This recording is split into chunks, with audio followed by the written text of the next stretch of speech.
ছি ছি ছি রে ননি ছি, ছি ছি ছি রে ননি ছি। ছি ছি ছি রে ননি ছি। ধনকে দেখলু তুই ননিস না, মনকে চিনলু নাই। সোনাকে চিনলু বানাকে চিনলু মনুষ্য চিনলু নাই।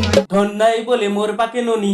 তার কাজে উঠি গল ধন আছে সিনা মন নাই, তাকে তুই জানি না পারিল। ছি ছি ছি রে ননি ছি রে ছি রে ছি। ছি ছি ছি রে ননি ছি। একটা আপেল পেঁয়াজ, একটা কাঁচা লঙ্কা, একটা সেদ্ধ ডিম। আনলিমিটেড তরকারি মাত্র 30 টাকা, যাতে হবে না ট্রেনেরও টিকিট। হোয়াটসঅ্যাপ বন্ধুগণ, কেমন আছেন সবাই? আশা করি সবাই আছেন ভালো। আজকের এপিসোডে আমি আপনাদের মাঝে নিয়ে এসেছি দুই প্রতিভাকে, প্রতিভা না বাল।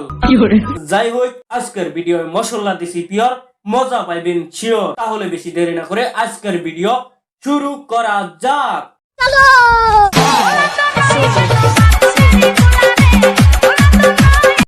ଗୋଟେ ଦିନ ମିଶା ଜଗି ଦେଲୁ ନାଇଁ, କେଡ଼େ କଥା କରିଦେଲୁ। ମୁଇଁ ଗାଁ ଯାଇ କରି ଆସିଲା ବେଲେ କେନ୍ତା ପାସରି ଦେଲୁ ରେ ନନି। ছি ছি ছি রে ননি ছি। এই গানটা বহুত পুরান, 2025 সালে এই গানটা প্রচুর পরিমাণে ভাইরাল হয়। কখন কি ভাইরাল হয়ে যায় বুঝাটা খুব টান। যেমন রাজুদা 3টা পরাটা, আনলিমিটেড তরকারি, এক টুকরো পেঁয়াজ, একটা কাঁচা লঙ্কা, মাত্র 30 টাকা বাম্পার দিছেন রাজুদা। যাতে ট্রেনের টিকিটও হবে না। হাততালি।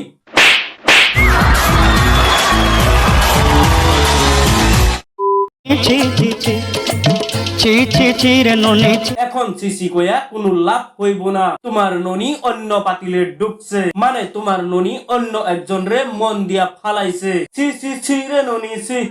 তোর কথা ধরি ঋণ বাড়ি ধরি সব কথা কইছিলি, মালি মুদি গুনা পয়রি পাঁদর সব কিনি দেই রে। এই গানের এই পয়ারটা বুঝলাম না, তারপরেও এই গানের থেকে আমি একটা কথাই বুঝলাম যে ছেলে মেয়ে দুইজন রে প্রচুর পরিমাণে ভালো পায়। ছেলেটার টাকা পয়সা নাই দেখা মেয়েটারে ছেলেটার সঙ্গে বিয়ে দিতে রাজি হয় না। মেয়েটার মায় বাপে তারপর ছেলেটায় পয়সা কামাতে যায় বিদেশে। বিদেশে থেকে আইসা দেখে মেয়েটার বিয়ে অন্য একজনের লগে হয়ে গেছে। যাই হোক, আমরা এখন রাজুদার কাছে আসি। রাজুদা, আপনি প্রতিদিনে কয়টা পরাটা তৈরি করেন? প্লিজ আমাদের দর্শকের উদ্দেশ্যে বলে দেবেন। 50টা থেকে শুরু করেছিলাম, এখনো 500 করে করছি। হ্যাঁ না, হ্যাঁ, রাজুদার দম আছে। রাজুদা কয়টার থেকে পরাটা বানানো শুরু করেন? রাত 11:30 থেকে শুরু করে দিতে হয়। রাজুদা, তাহলে তো আপনি দেখি বহুত মেহনত করেন। লোকজন আগে থেকে রাত 12টা, 1টা, 3টে থেকেই দাঁড়িয়ে যায়। এই কথাটা আমি মানতে পারলাম না। ছি ছি ছি রে ননি ছি। ছি ছি ছি রে ননি ছি।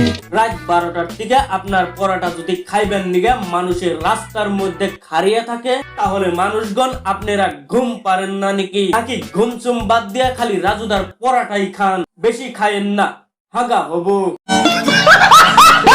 বৌদি, রাজুদা যে এত ফেমাস হয়েছে এটা কি আপনি আশা করছিলেন?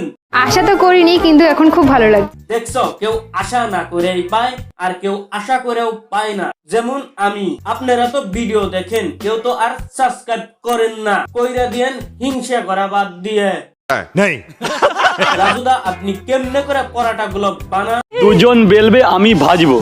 আর পরোটাটাকে আপনি যেরকম করবেন সেরকমই হবে, মানে অলরেডি পকেটে ঢুকে যাবে। ও, পকেটে ঢুকে যাওয়া পরাটার নামটা জানি কি ছিল রাজুদা? যার নাম পকেট পরোটা। ও, তালিয়া তালিয়া রাজুদা। রাজুদা তো পুরাই ফেমাস। বলেন কি? রাজুদা, আপনি এখন অল্প ইমোশনাল ডায়লগ দেন তো। একটা সময় ছিল যে বাড়ি থেকে মুড়ি নিয়ে আমি ক্যাটারারের কাজে যেতাম। আমি পুরাই কেন্দ্রে দিব, কিন্তু রাজুদা এত কষ্ট ছিল তোমার জীবনে, আমি তো বিশ্বাস করতে পারছি না। তাতে আমার বাল ছেঁড়া গেল। এই সূত্র থেকে আমার 50টা পরোটা নিয়ে কোনো একদিন কলকাতা গেছিলাম। তারপরে সেই 50টা পরাটা বিক্রি করে রাজুদা ফেমাস হয়ে যায়। কি আরে বলুন কি? রাজুদা ফেমাস হয়ে যায়। এবার যে রুম দুটো খুবই ছোট, মা বাবা বাইরে এসেই আমার খুব খারাপ লাগে। মা বাবাকে ভিতরে থুয়া তুমি বাইরে থাকবার পারো না নাকি?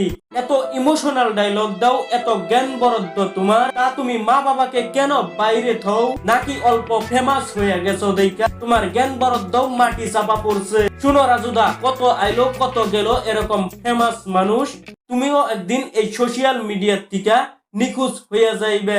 বলেন কি? রাজুদা দেখি ফেমাস হওয়ার লগে লগে শর্ট ফিল্মও বানিয়ে ফালাইছে। রাজুদা তো এখন আর ফেমাস না, অ্যাক্টর হয়ে গেছে। সকালবেলা কোথায় একটু মদনের মোহন খাবো, একটুখানি ওই যে গজা খাজা পাকনা মেলা ভাত খাবো। এত খাম খাম কইরো না দাদু, তোমার পেট কিন্তু এমনিই বাইরে গেছে। রাজুদার ফিল্মটা আমি দেখছি, খুবই ভালো লাগছে। আশা করি আপনারাও রাজুদার এই ফিল্মটা দেখবেন। তো ভিডিওটা এই পর্যন্তই আসিল। ভিডিওটা ভালো লাগলে like, share, comment and subscribe করে দিবেন। দেখা হচ্ছে পরবর্তী ভিডিওতে। ততক্ষণ সবাই ভালো থাকবেন, সুস্থ থাকবেন। নমস্কার।